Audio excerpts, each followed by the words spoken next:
Hello, this is Natalie Conradi, and this is my presentation on inclusive leadership.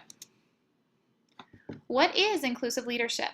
According to the NUF.org, inclusive leadership is the practice of leadership that carefully includes the contributions of all stakeholders in the community or the organization. It is not one leader just demanding everything. There's collaboration between others. Everyone is a part of it. This is a short video by Beth A. Brooke, who was the vice chair of Ernst & Young, and it explains just a little bit more about what inclusive leadership is.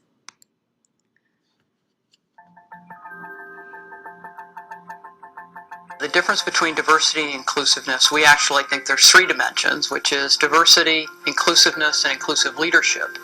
And to some extent, there's a journey and a connection between the three. Diversity, in my mind, is the mix. You have to value diverse perspectives, and to have diverse perspectives, you have to have a mix of diverse perspectives. Inclusiveness is making the mix work. Inclusiveness is about valuing those and understanding how to get them to work together to achieve better outcomes.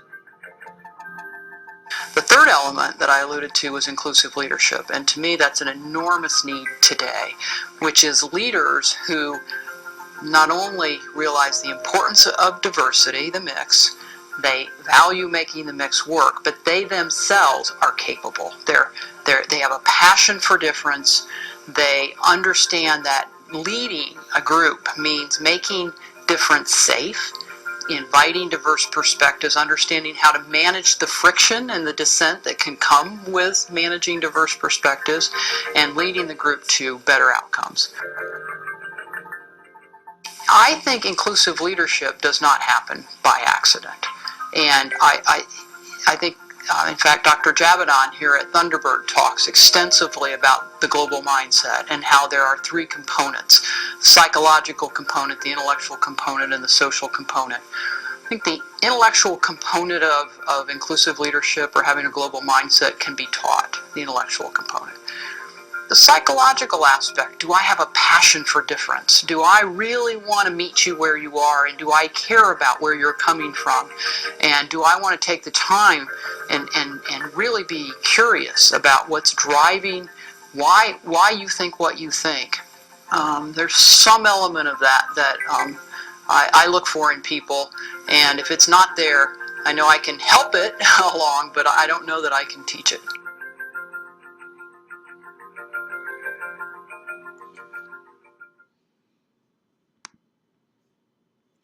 So after watching that video, I can go a little more into inclusive leadership. Inclusive leadership means you're at the table for all levels of the organization. You're a valued contributor, and you're fully responsible for your contribution to the ultimate result. Everyone has the same end result, and everyone is working together to get to that end. Here's another video by Ken Blanchard, who I did my research on, and he is all about situational leadership and servant leadership and adjusting to each situation. Bevo.com.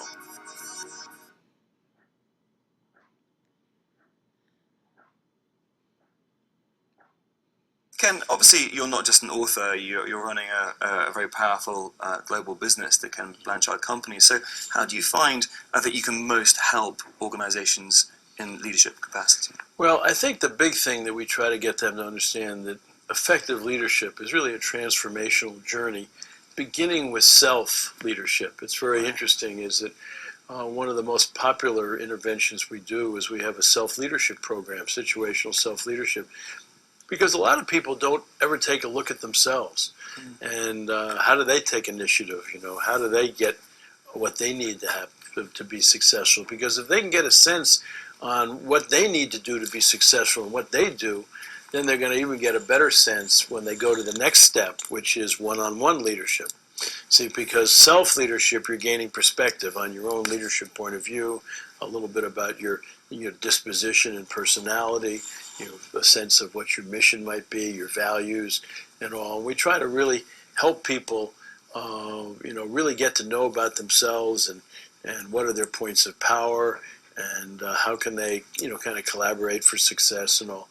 And then once they understand themselves, then we feel they're ready for a one-on-one relationship where the big goal is building trust with somebody else. And so, but that's one form of leadership where you have, 8 to 10 reports, and you might meet with them as a group once in a while, but basically you're managing people one-on-one. Sales managers do that, and people in those positions.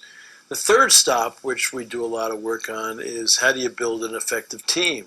Because teams are more complicated than one-on-one leadership. Because if it's just you and I working together, we only have 2 possible relationships, yours to me and mine to you. But if somebody else joins us, now we go from 2 relationships to 12, because it's not only our relationship to the 3 of us, but it's my relationship to you when this other person is there, and your relationship to me when they're there. Because, you can meet with a colleague before you go in to see your boss and agree on what you're going to talk to your boss about. In the middle of the meeting, that colleague could go south. Yeah. And then finally, the final journey is organizational leadership, which is now that's even more complicated than building a community that you're trying to do with a team, because now you're trying organizational effectiveness in terms of performance and all. And the theory that runs throughout those is situational leadership, which basically says there's no one best leadership style. It depends on the development level of the individual you're working with. It depends on the stage of group development for the team you're working with. It really depends on where they are in terms of their concerns and all around change and all. And so we can really help companies design a whole curriculum. And so often you'll have a problem in an organization and they try to solve it at the organizational level, but the real problem is the leader has never really dealt with who they are and what their ego problems are and all those kinds of things. So you can't solve that at the organizational level. That should have been done ahead of time. And so we even have a couple of graduate programs that we're key on, where we move people through that whole movement from self to one-on-one to teams to organization. And so I think that's one of the really powerful things that we've been able to do with companies here in UK and all, is to give them a perspective on the journey to be an effective leadership. And it's something that you don't just sort of jump into. Yeah.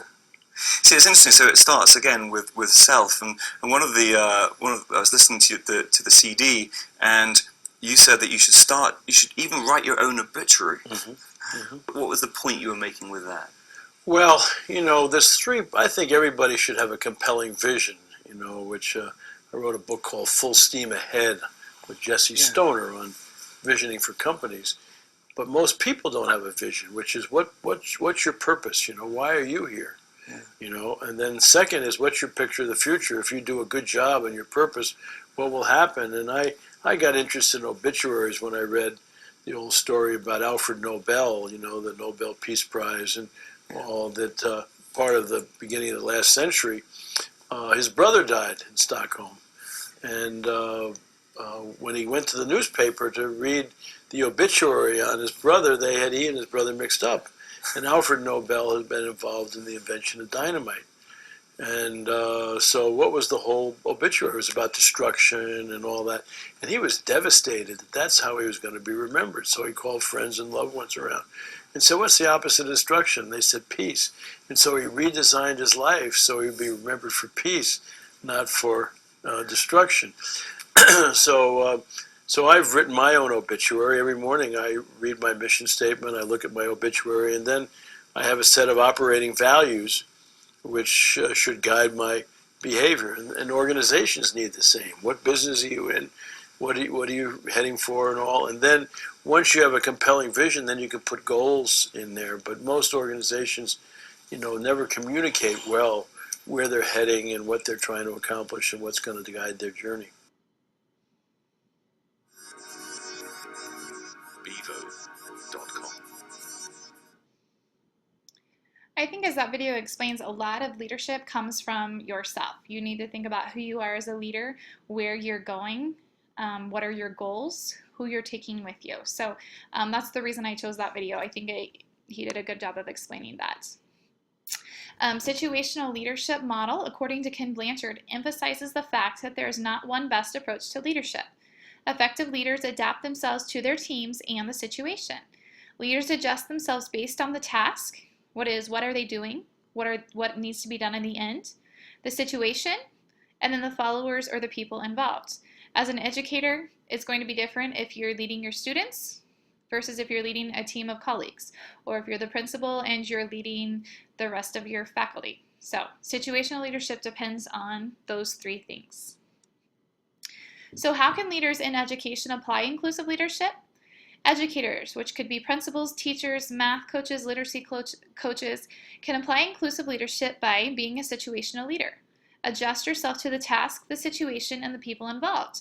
Think about what it is that you want done and how are you going to get there. Include all contributors in the decision-making process. And including the contributors means you listen to their opinion and you value their opinion. You don't just listen to it and ignore them. You value what they say and you really take it into the final process. Step 3, listen to others' views and opinions and take them into consideration, which is kind of what I already mentioned. And then number 4, apply the 5 practices of the leadership model, which is shown on the following slides. The 5 practices of the exemplary leadership model is step number 1, model the way. Leaders establish principles concerning the way people should be treated and goals should be pursued. Step number 2, inspire a shared vision. Leaders enlist others in their dreams and get them to see the exciting possibilities for the future. Tell the pack that you're leading what you want, what is the end goal that you want, and how are you going to get there. Get people excited about it and they will follow you. Step number 3, challenge the process. Leaders look for ways to improve the organization. They experiment and they take risks. Number 4, enable others to act. Leaders foster collaboration and build spirited teams. They involve others. They strive to create an environment of trust and human dignity. Step number 5, encourage the heart. Leaders recognize the contributions made by individuals, share the rewards of their efforts, and celebrate accomplishments. As a leader, I think this is one of the most important things. Tell your followers thank you. Tell them that you appreciate them, value them, reward, celebrate at the end. Then they will feel valued just as much as you value them. Although there are many benefits to being an inclusive leader, there's also sometimes challenges. And one of those challenges is collaboration. Sometimes collaboration is not between everyone, but just a few selected people, which means there's a whole large group of them, but you want to listen to just 1 or 2 people. You value their opinion more than everyone else. It's important to include everyone in the collaboration process. Everyone is part of it. Being situational, which means adjust according to the situation, the task, and to the people that are involved. Every situation is not going to be able to be solved identically.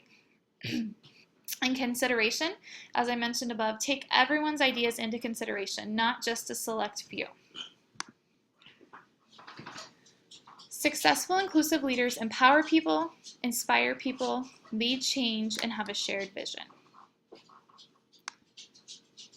And then this is my bibliography.